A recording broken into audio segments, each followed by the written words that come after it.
All right, thanks everyone for joining us this afternoon. We'll get started with Coach Blashill. Please let us know in the chat if you'd like to ask a question. And we'll start with Ansar Khan. Yeah, Jeff, how important is it to win tomorrow and just finish on a good note, and you have a chance to finish at 500 for the last, at least to finish at 500 for the last 3 weeks of the season? Well, I think it's important to go out and play great hockey, and sometimes you play great hockey, and you don't pick up the points you want, but ultimately, I think every NHL game is something you should treasure. I've spoke with our team about this lots, and we need to come out and have a great effort, and certainly getting a win and kind of being able to finish at 500 is it shows a little bit the guys did a pretty good job of stepping up after a real tough stretch and kind of answering the bell a little bit as we got towards the end. And just regarding your own situation, just the uncertainty about the future, has that been weighing on you, or has that been a distraction at all? No, I haven't thought about it for 1 second, to be honest with you. I'm coaching a game tomorrow, and that's all that's been my focus. But do you expect, I know last year it took, I think, 10 days after the end of the season to announce your extension. Do you expect a quicker just a resolution this time, or do you have any idea? Or? I honestly, again, I haven't thought about it for a second, to be honest with you. So as I just said, I'm focused on trying to coach a hockey game tomorrow and trying to win a hockey game tomorrow. Other than that, that's what my total focus is. That's how it goes in coaching. Is you're focused on the task at hand. That's what I'm doing. Thanks, Jeff. Yep. Wayne St. James. Jeff, Sam Gagne mentioned after the last game, he was kind of asked, I mean, you're out of the playoffs, Jersey's out of the playoffs. It's a road game. Like, what's there to be excited about? But he said, appreciate each game because you never know. I mean, I'm sure Mark Stahl didn't think he wasn't going to play the last two games, but just a good message to have, even for the Raymonds and the Siders who, are at the start of their careers.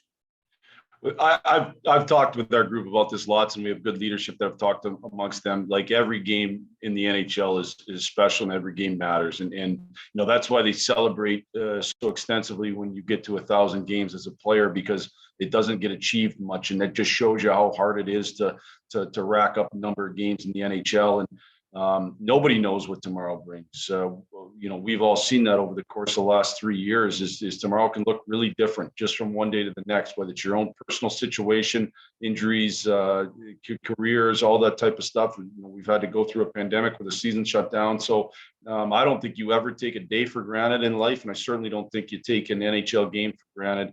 I thought our team had good energy today, and I expect us to come out with good energy tomorrow.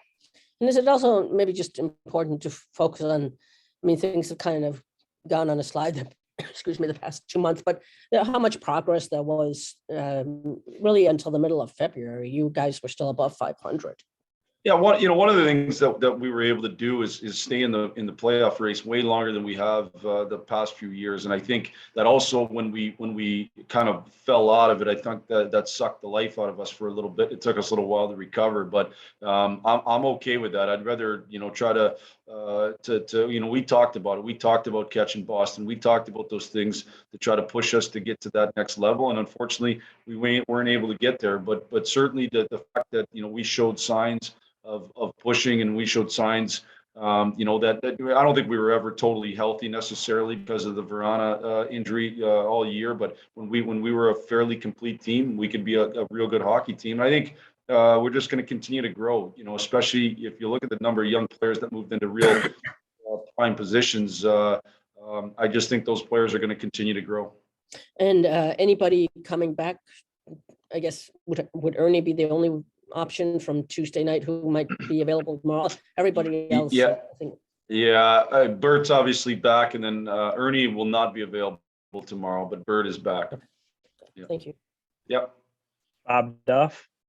And Jeff, you mentioned the other night how kind of everybody kind of went through a tough time there for a while, but one guy that seems to have really struggled in the second half, who was pretty steady for you in the first half, is Lindstrom. Have you seen anything in his game that's kind of gotten away from him in the second half? Bob, the one thing I'd talk about probably is confidence. I think confidence is a huge factor for guys where guys plays at, and he's a guy who's still, I think, trying to prove that he's an NHL player on a daily basis. And so when he goes through struggles, you probably end up questioning yourself a little bit, and the confidence slips, and then your game's just not quite as solid. So, Lindy's had moments where he's been a good player for us. He's had moments where, he's had some struggles. He's not alone in that. I think the biggest thing with Lindy ultimately will come down to this off season, and can he push his feet to get quicker? And it's something he's worked on, but he's got to really, really put the work in. And if he does that, then I think he's a good NHL defenseman. But he's got to make sure he puts that work in this summer, and he knows that. And hopefully he can have a great summer. Thank you. Yep. Last question, Ted Colfin. Hey, Jeff, we've gone over this ad nauseum. It seems like the second half of this season, but kind of piggybacking off Helena's question. I mean, so what happened, you think, starting in mid-February or whatever? I mean, it seemed like the defense kind of slipped a little bit team-wise, or goaltending was a little inconsistent. I mean, what do you attribute this second half to, you think? Yeah, I mean, there's probably a lot of, like anything in life, there's tons of factors, and it's probably not one thing. Ultimately our schedule the second half was tougher for sure. So that's a, strength of schedule probably played into some of that. I do think that the mental effect of being in it for a long time, having hope, is probably the most hope we've had of certainly in the last couple of years of being a playoff team. And I think our guys really believed that we could be one.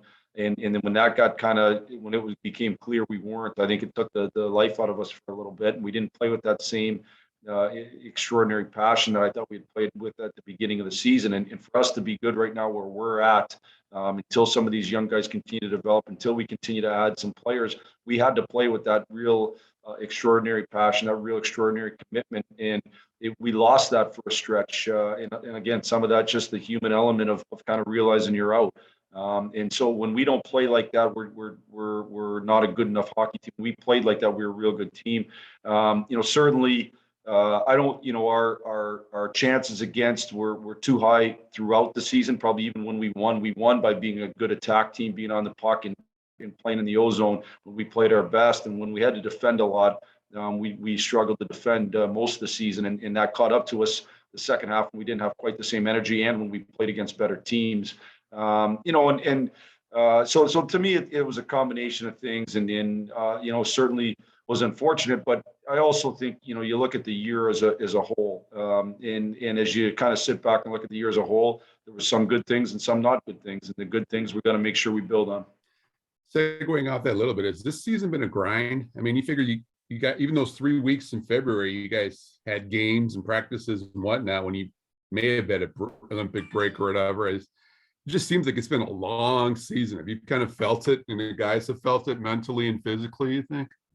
Hard for me to say with the guys. I think there was stretches there, certainly in that February, where we didn't have a lot of games. It was just a different kind of thing. It's a different thing that probably we'll never face again. And at that time of year, we practiced a good amount, a lot, and I don't know that guys at that time of year are as committed to practice as they are in September. And we really needed to change that part of our mindset, and unfortunately we didn't. And so I don't think our energy coming from some of those practices wasn't good enough then leading into games. And it's just, that's a learned thing that I'm not sure we're going to go through that exact scenario again, but something that I thought we struggled with through that stretch. That February stretch was a tough stretch for us, and it lingered then into March. And I thought we lost some of our confidence. Then the trade deadline happens, you lose some good players, and then, your lineup isn't quite what it was. So, it's unfortunate, but that's the reality of it. We all had to continue to grind and find ways. And I'm glad that, after the Ottawa game,